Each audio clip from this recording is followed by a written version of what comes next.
discuss different type of information and different stages of information and how do you collect information. Now, let us understand different type of information and different type how information varies, classification of information. First, understand what is action information, non-action information. Action information is that or actionable information that the information is leading to some action. Once you give that information, action has to be taken. For example, you give an information to your employer that Mr. X met an accident, then means you need some action to be taken. So, this is actionable information. Non-action means it is just for information purpose, no action is required. For example, you say Mr. X is now well, he is now walking, then there is no action to be taken. So, this is called non-action information. Similarly, recurring versus non-recurring. Recurring means frequently, regular interval you are getting information. For example, sales data. Sales data is recurring data. Every month, every day you ask your sales people to give data, sales data, and so every month sales data, every year sales data. But non-recurring is, for example, once in a year, it is not regular interval. After 1 year, 2 years you get one report. For example, balance sheet is only one non-recurring report or one return after end of the year. Now, let us understand internal versus external information. Any internal information means information that is collected inside your organization. So, whatever information you create or you collect or you generate is called internal information, whereas external information is outside, library, secondary sources, database, newspaper, internet, these are called external data sets. Now, let us understand how information is presented. How information is presented. Information can be presented in various ways: reports, balance scorecard, alerts, some type of graphs, charts, story card. So, different ways one can present information. So, depending on the way you present information. You should also know information how it is related to uncertainty. Sometime information reduce uncertainty, sometime information increases uncertainty. Okay, let us understand how information reduces uncertainty. So, for example, it is raining and you do not know whether school is open or not. Just you received one SMS that the school is closed. Now, there is no uncertainty, you understand that the school is closed. So, this is the way how information is reducing uncertainty. This is because based on the theory, information theory.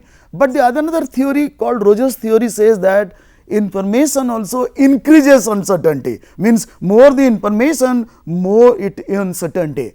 If you, this is a debatable statement, but these are the two thoughts in reality in the literature, that information can also increase the uncertainty. For example, a new product or new type of like a message is given to you that you use this type of computer. Now, you are not accustomed to that computer, you are flooded with information how to use a mobile, new mobile and all. So, then you say there is uncertainty, you are not interested in adopting the system. So, this is called innovation of a information product.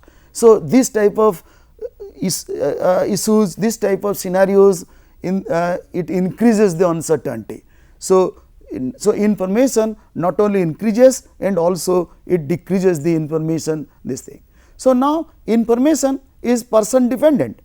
So, here then let us understand how information, what is the value of information?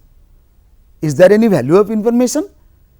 Yes, information has a value, because you put lot of money, efforts, collect data, store data, process data, analyze data, and disseminate data. Definitely you put cost and efforts, and After that, what benefits you are getting, what output you are getting. So, if benefit you are getting is less than what money you put, then the value is less. So, each and every information has a value, and you must find out the value of information, and then only you can ask for the information, because it has a value, otherwise it will be useless, it will be negative for your company. Now, let us understand what is economics of information. Now, economics of information is basically how information is impacting your economics. Microeconomics theory gives you this idea that economics of information influence the business, organization and individuals. And some people have more information, some people have less information, and because of that the bargaining power of one entity is more than that of information the other entity. Hence, the business, there are challenges for some people, there are less challenges for some people, and the importance increases. So, here in this case, a company, those who know more information, they are in advantage position than who have less information. So, this type of situation creates one concept called perfect information. Does it exist or is it a myth? Perfect information means absolute truth. Is there any absolute truth? Yes, it may exist, but getting that perfect information may be very costly affair. You may take so many years to get that information, or at the end of the day you won't get any value of the information. Then what is the point of running after perfect information? It is a myth. For example, you want to know what is your competitor's tender price. It is simply impossible to go find out. You put lot of money and all, you cannot get the truth value. You get near to truth value. You spend so much of money, at the end you won't get. It is a myth. So, this is about perfect information. Now, this concept leads to another concept called information asymmetry or symmetry. And if you remember, we discussed information economics, that organization, people and agency have different bargaining power depending on their information in hand. So, some company have more information, some company have less information. A dentist knows more than the customers or the patient how to operate. This is called information asymmetry. Those who are having IT skills or IT systems, they know more information than the other who do not have. But symmetry information means all parties who are involved in transaction are having equal information in hand. They are able to achieve equal information. So, this is basically symmetric and asymmetry, and because of this the entire business gets, some people get advantage, some organization get advantage, and it is known as, otherwise known as information leadership, which we will discuss afterwards. The last one is like importance of the information in business. Information has a lot of importance in business. A business, it changes the way how business is done. If more the information and more the different type of information, then you have more bargaining power to deal with people, customers. So, information technology, information lead to such type of symmetry of information, but still then in asymmetry you can create asymmetry of information by creating programs and all, so that you take advantage of knowing more than what other people know and you take advantage of that. We discussed how important information is in business, organization, daily life of people. Let us understand what is the role of information at different levels of management. So, you must be knowing there are 3 levels of management: strategic level, management level, middle level and lower level or operational level. So, these are the 3 levels. Each level expect different type of information for different purpose. So, how are you going to use information? Information can be used for decision making, for argument, for drawing inference, for management control, for reporting, for coordination, for different parts of the different type of activities at different levels of management. Each level require information for different type of operations, different type of activities. So, for example, the strategic level deals with strategic type of information. They want strategic information. Management level or middle level want management control, reporting type of information, and the lower level deal with they execute plans taken by the higher level. So, in that case they try to get information on operations. So, operations information they want so that they can execute the plans, and management control, the second level, want information so that they can monitor, they can control whatever plan by the management. They want to see whether it is getting done by the lowest level or operational level, and they find deviations and report to the management, top management. They act in between top management and middle and bottom management. So, then each of the level of the management need different type of information. So, this is the role of information, how it is used in different levels of management. Let us understand how information is used in decision making. You must be knowing Simon model. Simon model has 4 stages. First is intelligence stage, second is design stage, third is choice stage, and fourth one is implementation stage.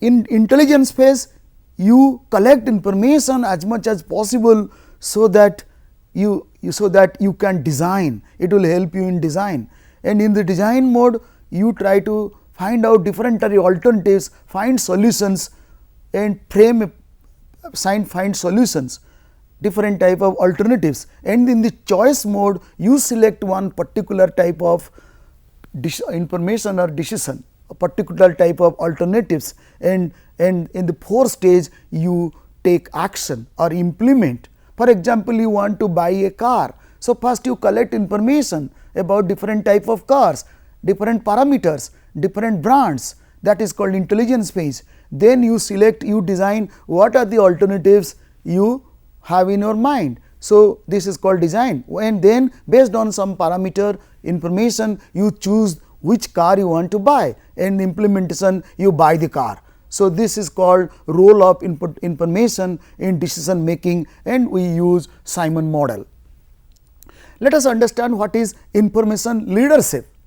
You see, information is power, knowledge is power, more the information, more the power. So, organizations tend to use information technology to acquire power. In this context, some organizations or one of the organizations, to get competitive advantage, build some type of information system or software. So, they take the power, they get all the information, and then the business is asymmetry. So, some organization know more than others, and they do business on that information only, that is called information leadership. Their entire strategy, entire business is based on the information leadership. They make money, more customers based on that, and that is information leadership. Then you must know about security, and information security is nowadays hot topic. Information security is that you must protect your information, and information security is nothing but you manage your security information, you protect your information by using different type of hardware, software, different type of private security threats you try to address by using various tools and process. That is known as information security. Similarly, another term is very popular called information services. In these services, information services, some departments like government, some department they provide information. So, that is known as service provider, or they provide information specific to some specific areas. So, they provide information. So, this is all about information and how data is different from information life cycle, different category of information, and how information helps in management. Let us understand what is knowledge. Knowledge is power. You must come across the word knowledge. Someone is knowledgeable. So, you have come across three words: data, information, and the third one is called knowledge, and the fourth one is called wisdom. Now, knowledge, what is knowledge? How it is different from knowledge, information? If you see this example, let us try to find out 5 6 ja 30. This is the information. But if I give this information, can you find out 5 6 2 8 multiply 6 8 9 8? If you can't do, that means you are not able to apply your knowledge. You know multiplication tables, but you are not able to find the multiplication, this multiplication. Then that means you are not able to create the mental map or of the information. Hence, you lack knowledge. Now, what is knowledge? Knowledge is basically like knowledge is discovered, whereas information is extracted, where knowledge is discovered. You have lot of information and you need the information and draw a conclusion. It is called knowledge. It is justified true belief. It is knowledge is, there are different type of knowledge. So, knowledge is different from data, and if you see this, how it is different from information. Information is basically backward looking and knowledge is forward looking. Knowledge is your belief, knowledge is your experience, knowledge is about your perception. This is about your knowledge. So, you must know the difference between information and knowledge. This table will give a list of the difference between information and knowledge. Information is reactive, but whereas knowledge is proactive. Information is extracted, where knowledge is discovered. So, there are various ways of information is less value, where knowledge is more value, because it is proactive in nature. So, now there are different type of knowledge, and one of the difference is a type of knowledge is explicit and implicit knowledge, tacit knowledge. Explicit knowledge is knowledge that is recorded, that is coded in pen and paper. So, for example, HR policy is one explicit knowledge, where tacit knowledge is what is residing in your brain. So, that is called tacit or sticky knowledge, but explicit is known as leaky knowledge. So, explicit means it is easy to transfer, easy to record, but low cost, low benefit or value than explicit knowledge. Explicit is more personal, tacit is more personal, where explicit is more organizational. So, these are the difference between explicit knowledge and tacit knowledge. Now, let us understand how knowledge is presented. How knowledge is presented? If you see this, knowledge can be presented in 4 ways. One is called predicate calculus, second is called production rules, third is called semantics and semantic nets, and the fourth one is called frames and scripts. Now, let us understand means how knowledge is presented. Predicate calculus. Predicate calculus is a mathematical logical system. If K1 is true, K1 implies K2 and then K2 is true. This is mathematical logical system, and in this logical system we generally use Prolog. Prolog is a programming language and which is exclusively used for such type of predicate calculus. This is the one way of presenting knowledge. The second one is called production rules. If age is 24 to 26, male most likely may not going to return the loan if taken. This is called some type of production rule. This is an example of production rules, one way of presenting the knowledge. Semantic nets, you want to present information about relationship. For example, like head of a tiger. Panthera is a tiger, tiger is a mammal, mammal is an animal. You want to represent this is a relationship. So, you need to take the help of semantic nets. Semantic nets means a pictorial diagram of relationship. The fourth one is called frames or scripts. What is frames or scripts? Frames means you want to explain one object, you want to explain one car. You say that car is this, car brand is this, car has 4 wheels. You put all the information in one table. This is called frame. This is one representation of knowledge. Similarly, scripts, how script is written. Women driving a car, you want to write a procedure. So, how women drive a car? Open the door, unlock the key, like this. There are various steps of starting the car and driving the car, and you want to write that knowledge. So, you use called as script. This is one type of presentation of knowledge. So, this is all about how knowledge is presented, and then different type of IT system used to store in technically in computers. So, what is declarative knowledge and procedural knowledge? So, there are two type of knowledge we must know: declarative knowledge, procedural knowledge.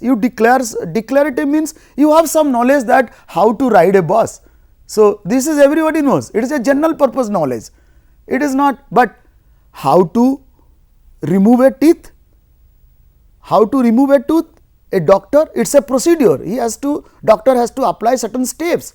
So, this is called procedural knowledge. Similarly, you must know about two types, a priori knowledge and posterior knowledge. So, this type of knowledge is a priori knowledge, means you have something in mind or some knowledge, but in posterior knowledge means afterwards you know some knowledge. So, this is the difference between these two knowledge. And finally, you must know what is wisdom. Wisdom is nothing but application of knowledge, and this is, there are many people who have knowledge, but they do not apply. So, they do not have wisdom. The last one in the knowledge sector you must know is DIKW, data, information, knowledge and wisdom.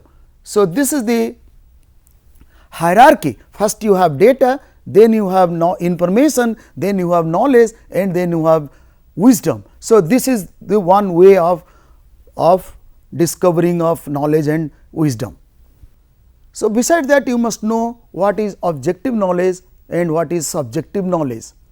Objective knowledge is that you have some knowledge which is concrete, which is objective. For example, HR policy is objective knowledge, whereas in case of subjective knowledge means mostly it is your experience, your belief, it is tacit knowledge, is subjective, your description of a knowledge. So, this is subjective knowledge. Is general knowledge versus specific knowledge. You have some general knowledge about like how one operation is done, but in case of specific knowledge you know in specific how, for example, a doctor knows how a tooth is removed. This is specific knowledge, he has experience. But general knowledge means how to travel by bus, it is a general knowledge, many people know, it is general purpose.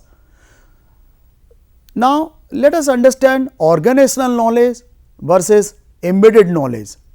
So, organizational knowledge is basically knowledge which is available in organization, many experience, many type of operations they do some strategy, lot of activities they do. So, that is called organizational knowledge. It is in the form of papers, it is in the form of policies, it is the form of database, though it is stored and it is very much known as organizational knowledge or OK. Similarly, embedded knowledge, many times knowledge is embedded in different system. So, now let us understand what is knowledge discovery. So, if you see the discovery of knowledge, how knowledge is discovered by using information technology.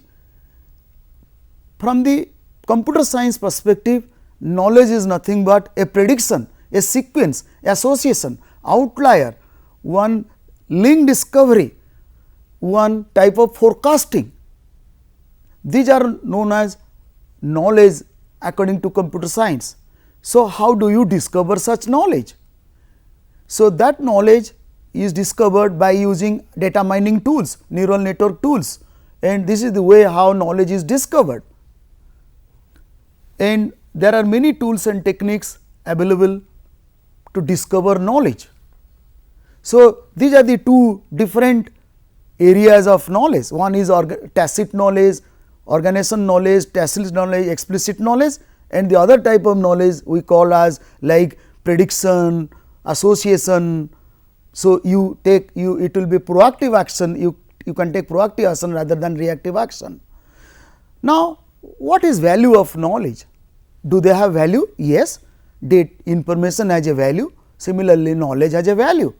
So, knowledge is basically value of knowledge means you get data, you get information, you put all type of systems, you process the data and information, then you apply data mining, you apply different type of tools and techniques, then you derive knowledge, you extract, you discover knowledge. Hence, there is a value of knowledge. You put money, efforts for gathering data, processing information, and then you discover the knowledge, and how much value you get, how benefit you get, and whatever you benefit you get minus how much cost you incur is called value of knowledge. And the people who are working in this knowledge era or is known as knowledge workers.